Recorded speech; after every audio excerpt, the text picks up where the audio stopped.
Good morning, everybody. This is Matthew Hadamiel with the Santa Fe Chamber, and we're up for our weekly update here on February 12th with the legislative session. It has also been fast and furious. Thank you for joining us the last 2 weeks. I also want to thank Ricky Lee Chavez with Capital Consulting for a great update last week. We really appreciate the hard work that she's doing with her company. And really, if you have any need for some legislative advice or consulting related to policy, really reach out to her. She's extremely effective and one of our great board members.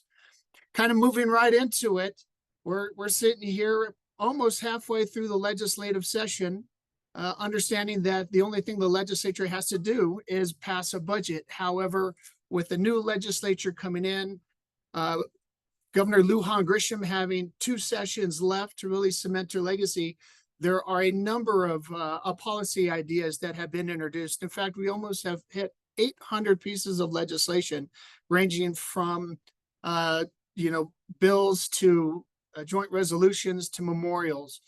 So let's kind of jump into some things that are a little bit more specific. I know we really haven't touched into a lot of that, but before I do that, we had some exciting news yesterday. We had our first member to announce for governor. So our former Interior Secretary, our former Congresswoman, and our former Democratic leader, Deb Haaland, announced yesterday that she was running for governor.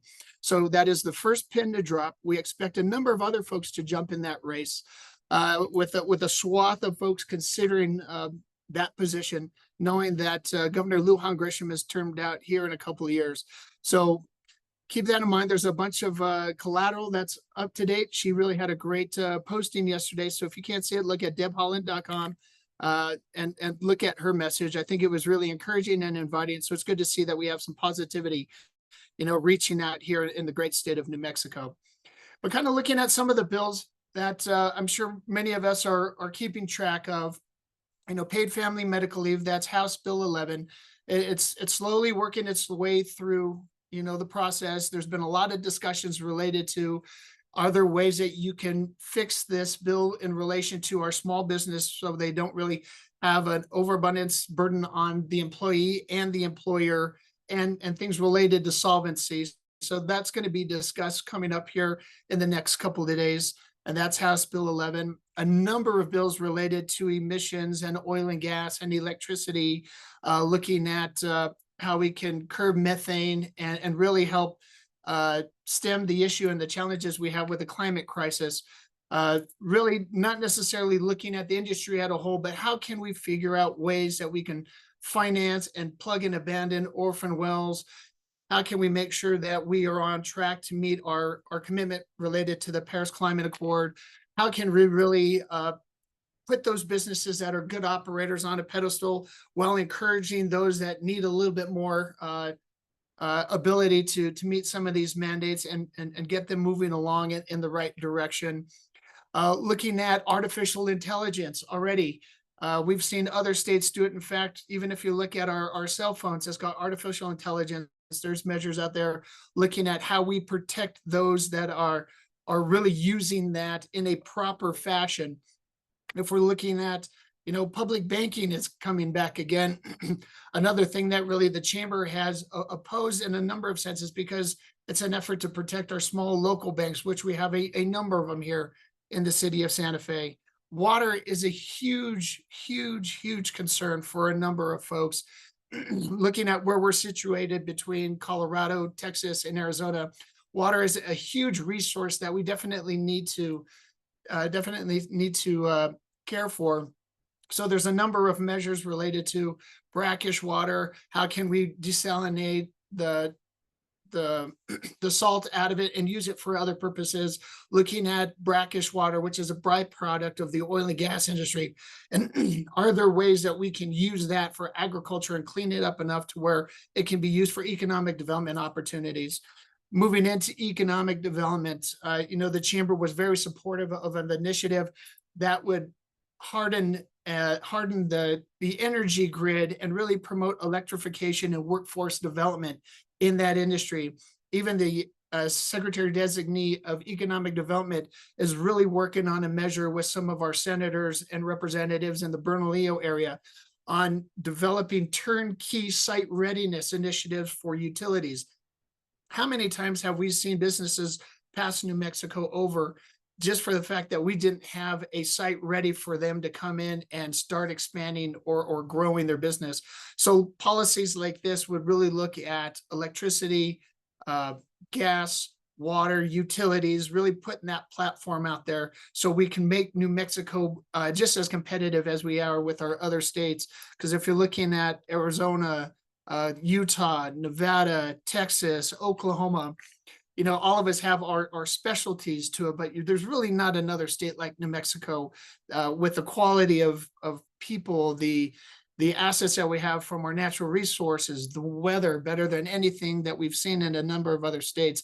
Why can't we be on par with our neighboring states by looking at some of these initiatives like that? Healthcare, of course, a huge, huge priority, not only for the legislature, but the governor. A lot of these bills are looking to make their way through. And how can we really make sure that we have enough doctors, enough nurses, enough support that we can make sure that everybody from our next generation to our elderly really have an ability and an assortment of resources that they can rely on related to healthcare. And most importantly, what we look at and what we felt here in Santa Fe related to crime.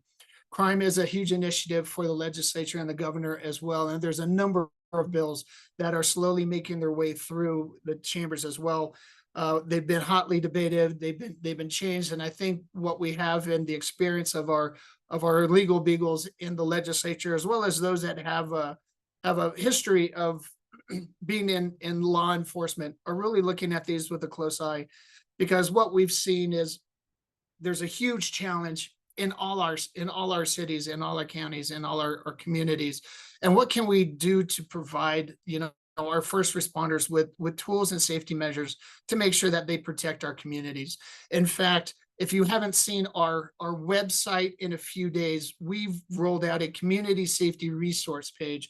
It is top notch, and it really has everything from A to Z that if you're looking for anything related to crime, safety, health, and wellness, please visit santafechamber.com and look at our community safety resource page. Bridget and her team have done a phenomenal job working with other partners and trying to educate and provide resources to our community. So I definitely recommend that you check that out. It's a long way to go till the end of session in the middle of March.